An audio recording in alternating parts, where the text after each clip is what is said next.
You're listening to She's the Business podcast.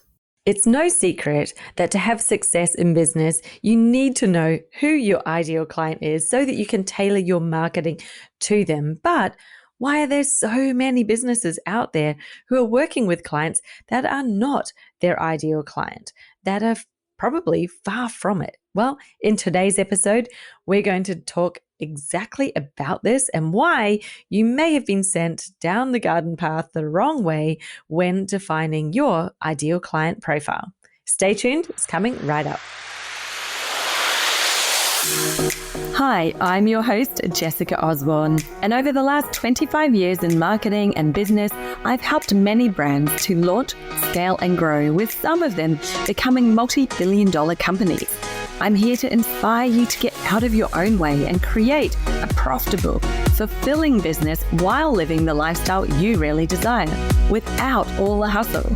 So I bring you She's the Business podcast, a unique blend of strategies, tactics, mindset, health, and spirituality, literally everything you need to be the successful leader of your dream business.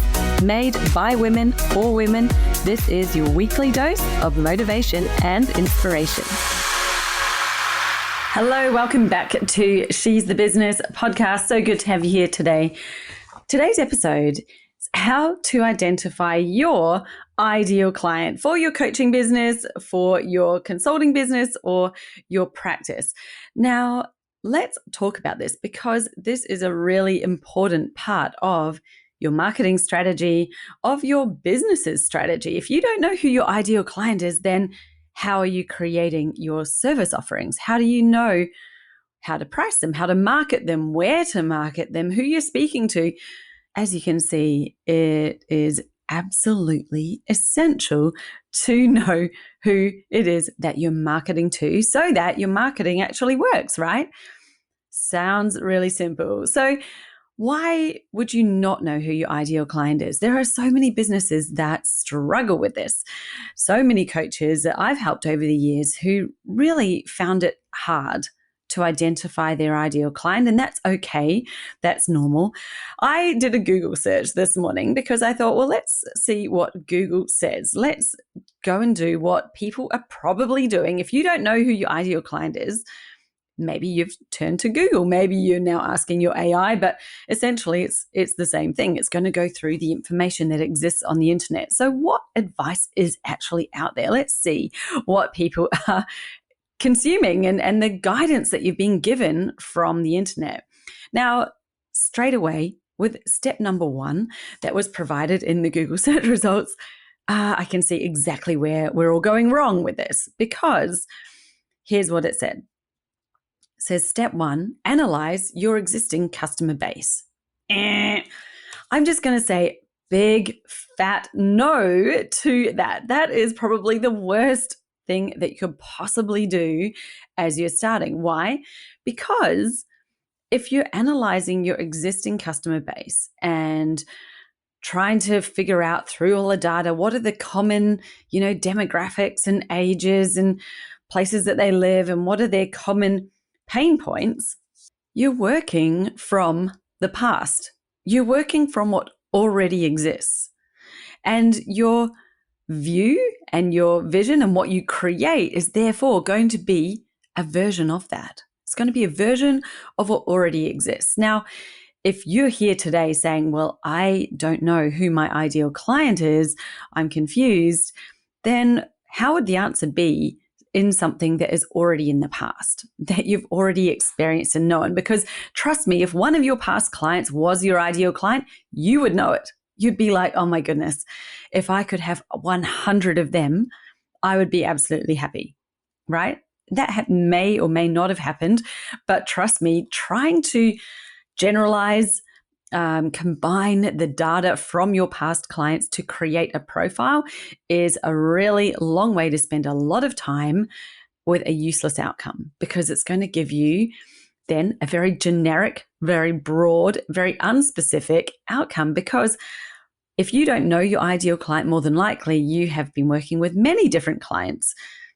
And this is the challenge that a lot of my clients tell me. They're like, oh, but I have so many different types of clients I work with. I'm like, great, you can. That doesn't mean that they're all your ideal client. Just because they have bought from you in the past does not automatically make them ideal for you. Your ideal client does not equal someone who will pay me. Okay. And that is what the advice on Google seems to be telling you to do. It's not finding who is your ideal client. It's telling you how to find someone who will pay me. Now, you might think, well, that sounds amazing. I want someone who will pay me. Yeah, maybe that does sound amazing on the surface. When you first hear that, you think that's what I want, surely. But let's go into the detail and the depth of this. Your ideal client is far different from someone who will pay me. And in what way? Let's look at the differences. Someone who will pay you is someone who, A, may be in desperate need right now. They might have spotted you, go, yes, I'm going to buy that, and then turned into the nightmare client. They might have turned into your most high maintenance, difficult to deal with, complaining, uncommitted person, unresponsive. How many times have you had to chase clients because they're not doing the things they need to do? How many times have you felt like we're on different planets here? I'm trying to help this person and they are just not taking the steps. They're not taking the actions. They're not doing what they need to do because, there is a partnership here. We're all involved in this process together.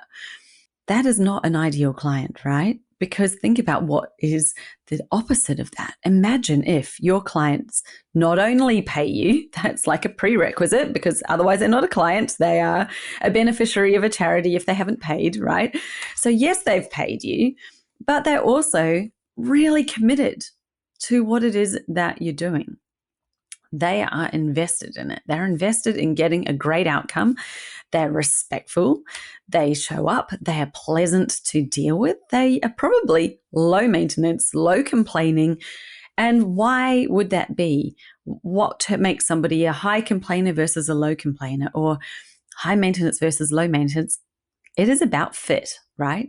Because somebody could be a high complainer in one area and a low complainer in another. Well, it's probably because of a better fit for them, a better fit for their personality, for what they're looking for their expectations, for the outcome. And so when you understand who your ideal client is, it is the client that fits best for you. You may not have met them yet. So trying to figure out or create a profile based on the past, based on your existing clientele or past clientele, is only getting you one little perspective of the total opportunity that's out there. You may not have met your ideal client yet. So I'm not saying discount the past clients. Sure, have a look back through the people who you've worked with. Ask yourself these questions instead. Who was a dream client to work with? Who did I really enjoy working with? As in, I enjoyed all of it. Who showed up? Who did the work? Who was easy? Who was a really profitable client for me? Like, what? Maybe you found one. Maybe you found a person. Maybe you found a few of them. If there were a few, you can now look for similarities between them. But just know that they are not the sum total of it all, because they're in the past. There are a whole lot of people who have never purchased from you before, who maybe haven't because you haven't been marketing to them. And they could be your absolute ideal client. They just haven't been in your world yet because you haven't been speaking to them. So yes, there is a chicken and the egg, which means that I want you to use your imagination. You've got to step out from what has been, from the past. Take some of it into account if it is relevant, if it is useful to you. By all means, if your clients have been like, a bit meh, or they've been fine, but, they're not blowing my mind, I don't feel inspired by it, actually, they have been quite high maintenance and hard work, then don't use any of that data, because you don't want to create more of that, right? We don't want to attract more of that. You want to attract in the ones that are going to help you have the right sort of business that's fulfilling for you, that's exciting, that's inspiring, that enables you to deliver your highest value. There's nothing worse than attracting clients who want something that's your, lowest value offerings that are the things that you're like, well, that's what I do, but that's really basic. I can do so much more to help you. And they're just not even ready for it. They're not in the zone for it. They can't see it or they don't value it. Why would you want to attract in more people who just want the lowest common denominator? Like, I don't understand it. But that is a lot of advice that is out there. That's what Google is telling you. That's what the AI responses are telling you, because that's what the majority of people's blogs, they are basically reproducing the same stuff that's already out there, and they're telling you to do this. Working from the past is not going to give you your ideal future. You're just going to create more of the past. The other step that I have seen on Google says, look at your past clients and figure out the problems that you solve. Now, here's a giant clue that we're looking in the whole different wrong place. If you don't know what the problem is that you solve, what have you been selling? Like, what are you selling and to whom? How have you even got clients in the first place? Like, this is bamboozling information and instruction that is on Google. So let's talk instead about what should you do? How do you identify your ideal client? Now, it goes beyond the surface level, okay? Most profiles that I've seen out there in the world will touch upon things like age, maybe gender, maybe marital status, income levels, the basic demographics of society, and asking you to pick a person in there. Thing is, if you think about it, even if you do that exercise and you say, right, well, a woman who is 40 years old, who has 2 kids and is living somewhere in this paradise city, that is my ideal client. Like, is every woman who's 40 your ideal client? Really? Well, no, they're not going to be. What is it that they are actually looking for? What is the problem that they're wishing to solve? And it's not like, what do all women who are 40 want to solve? Because if we keep approaching it from the external, you're going to get something that's far too broad and wishy-washy. The reason why most people have a problem with this, why most people struggle to identify their ideal client, is because they're trying to incorporate so much stuff into it. It's like, that's not one person, that's a whole crowd. Like, that's a whole team. That's an entire segment of the population. You're not clear on your ideal client because you actually haven't drilled down into a person. And more specifically, not just a person or a market. We want to look at it from the place where you are, right? Your corner of the internet, your niche, and beyond your niche, what we call in Business Jam, your expert zone. Now, your expert zone partially is made up out of what it is that you do specifically, but the part that is absolutely connected to that, cannot be disconnected, is who you do it for, right? We don't have a what you do on its own, and then now I'm going to just do that for thousands of all these different people with all different needs. That's not a specific positioning in the market. That's definitely not an expert zone. That's broad still. So what you do and who you do it for are connected. They are connected together in this beautiful tango. And when you define that from both aspects, and then we always add a third layer in Business Jam, but let's just think about the two first, because a lot of people get this wrong, by the way. I have spoken to so many, even very successful coaches, people who are, making multiple 6 and even 7 figures. And a lot of them think they just need to be specific about one thing, either what they do or who they help, and have the other one a little bit broad and loose and wishy-washy. You can, but you're never going to get to the level that you could get to reach your potential unless you get specific about both. And ever since the, COVID's happened, every year we've had more and more and more people entering the online space. There are more people looking for help. There are more people providing help. And the broader you are and less specific, the more you're hidden in the market, because you can't stand out if you're not clear. If you have no sharp outline, you can't be seen, right? We need to be clear and specific. So what do I do when I'm looking to identify my ideal client? Well, first of all, I ask myself questions such as, who would be a person, or what would it look like if I had a client who was absolutely the right person to work with me? What type of person would they be? What sort of traits would they have? How would they look to work? What are their values? What are their perspectives? Start from the actual person and the person who they are being. You might want to ring fence in a few of the demographic details, but that can vary. You can have somebody who's a different age and is an ideal client, somebody who's years and years apart from them, who's also a great ideal client. So unless you have a niche that is specific to a certain age, like as in you literally help people who are turning 40 deal with the fact that they're now on the top of the hill, or going over the hill as we used to call it. I don't really believe in that anymore. I think it's moved to far older. Maybe once you're over 50 or 60, we now think. But it always used to be. I remember certainly when I was growing up, my parents' generation, you'd say you're 40 years old, you're over the hill, starting to roll down the other side. So unless your business is specifically helping someone with a age date-based moment in their life like that, then more than likely your ideal client age has a range. More than likely, quite a few of those things have a range, right? You might also think they need to be earning a certain amount in order to be your ideal client. Well, who says? What if they have money from other places? What if there are funds elsewhere?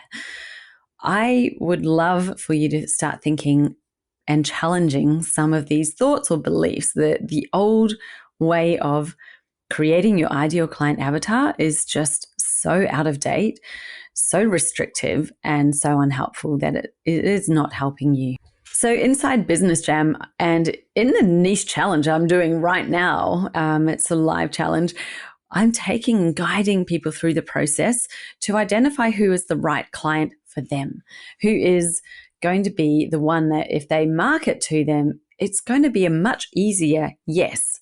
It's going to feel like a no-brainer for that person because there's such a strong synergy. There's such a strong match and relevance. And this is really understanding your ideal client from a person perspective. So we ask things such as, what is it that you do? And what, therefore, is the problem that you're helping to solve?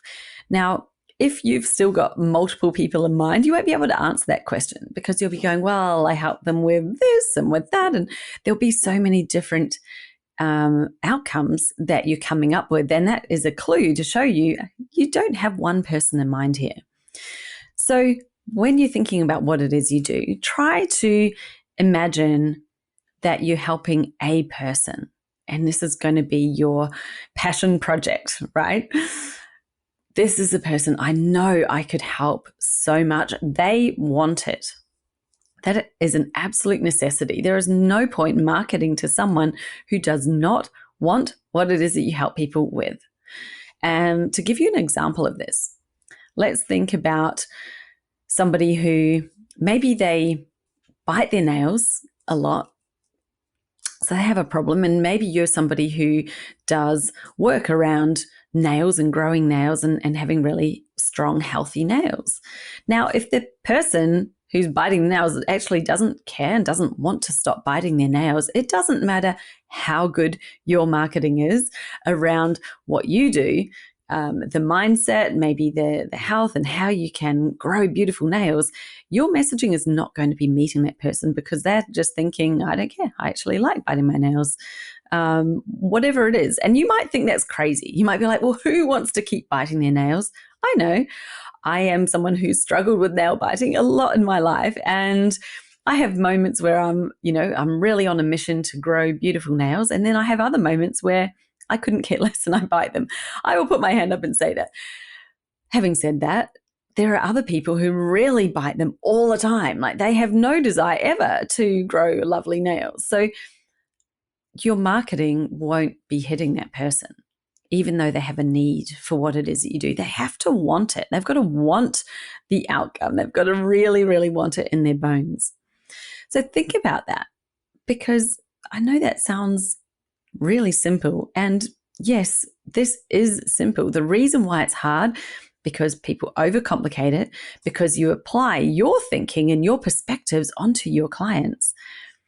And you think they should want these things. They should want to change. They should want something different. I know people who are diabetic who have not wanted to change their diet at all, even though they know the facts. They know that it could help them. They know it would definitely help with a lot of their health issues if they change their diet, and they could maybe manage their diabetes better, but they just have no desire to. They're like, no, I like this. I want to eat these things, and I'm going to do it even though I have the diabetes.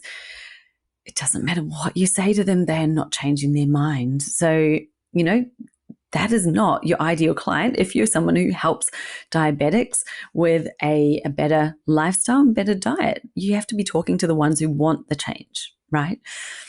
So that's really important.